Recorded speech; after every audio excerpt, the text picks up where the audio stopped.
Nationale avec Anne Sautemont. Bonjour Anne. Bonjour. Et à la une aujourd'hui, comme depuis bien des mois, la Grèce, toujours la Grèce. Ouais, toujours la Grèce avec cette une de The Independent.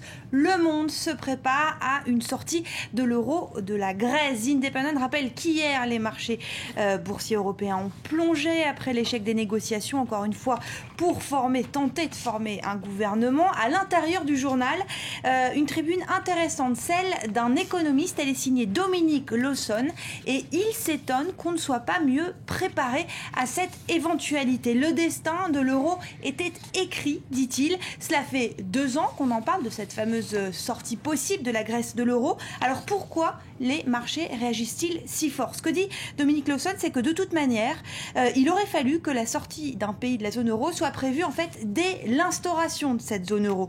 Et de toute façon, depuis l'entrée de la Grèce dans l'euro, on le sait, la Grèce ne remplissait pas les conditions pour qu'elle puisse rester dans cette zone. On ne peut pas créer une zone monétaire avec des situations si différenciées dans les pays. Et il fait d'ailleurs référence à des propos similaires qu'avait tenu le fameux Milton Friedman, l'ancien prix Nobel d'économie. Le Guardian publie aussi ce matin quasiment la même une. Les élites européennes se préparent à la sortie de la Grèce de la zone euro. Les élites européennes qui veulent, contre les populations qui, elles, veulent y croire. On connaît les sondages. En Grèce, on dit qu'ils sont à peu près 80% de la population soutenir la Grèce toujours dans l'euro. Alors le scénario est tellement envisagé que le Guardian publie à l'intérieur de ses pages l'avis de 3 économistes en cas de sortie effective de la Grèce. Comment ça va se passer? Alors premier scénario noir, le plus pessimiste, chute du système bancaire grec, explosion du coût des importations. La monnaie pourrait passer, écrit cet expert,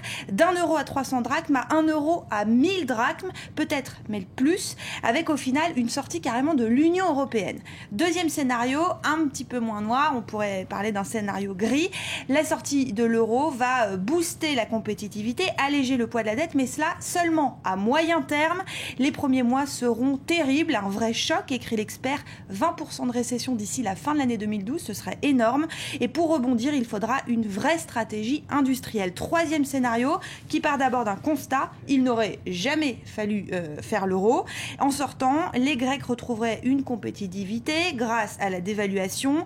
La pression de la réforme serait donc moins violente pour la population, mais cela seulement à long terme, et la Grèce deviendrait moins riche comparée aux autres pays. Alors finalement, la leçon de ces 3 tribunes, Pauline, c'est qu'en fait, on ne sait pas du tout ce qui se passerait si jamais la Grèce devait sortir de la zone euro. Et en tout cas, le patron de l'Eurogroupe a réaffirmé son opposition à une sortie de la Grèce de la zone euro. La presse internationale revient aussi aujourd'hui sur évidemment l'arrivée au pouvoir de François Hollande et sa rencontre très attendue avec la chancelière allemande Angela Merkel. Oui, alors beaucoup d'articles. On a sélectionné un article du New York Times qui analyse donc cette relation bilatérale naissante depuis les États-Unis. C'est intéressant, il y a un petit peu de recul. Alors, cet article explique qu'on entre vraiment dans une nouvelle ère dans les relations bilatérales entre la France et l'Allemagne. De vrais désaccords, c'est vrai, sur la rigueur notamment, on l'a répété, mais surtout des incompréhensions. Ce n'est pas vrai, lit-on dans l'article, que Angela Merkel ne veut que la rigueur. Elle veut aussi la croissance. En fait, les divergences, elles se situent sur la méthode. Et puis, le contexte aussi est en train de changer. On en a beaucoup parlé ces derniers jours avec l'échec électorale avant-hier d'Angela Merkel, cette crise en Grèce et puis surtout l'arrivée de François Hollande. La chancelière allemande le sait, elle n'a pas intérêt à s'isoler dans l'Europe. Le compromis semble une bonne option.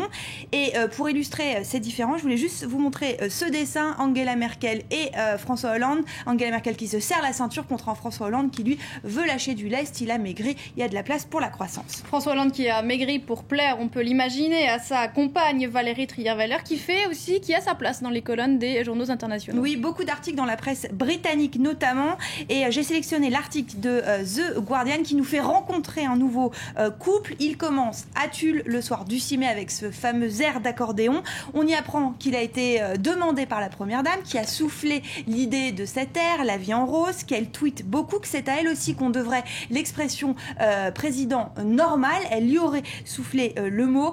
Valérie Trierweiler qui va donc arriver à l'Élysée d'ici quelques instants. Je vous laisse commenter. Merci beaucoup Anne Sautemont. C'était la revue de presse internationale.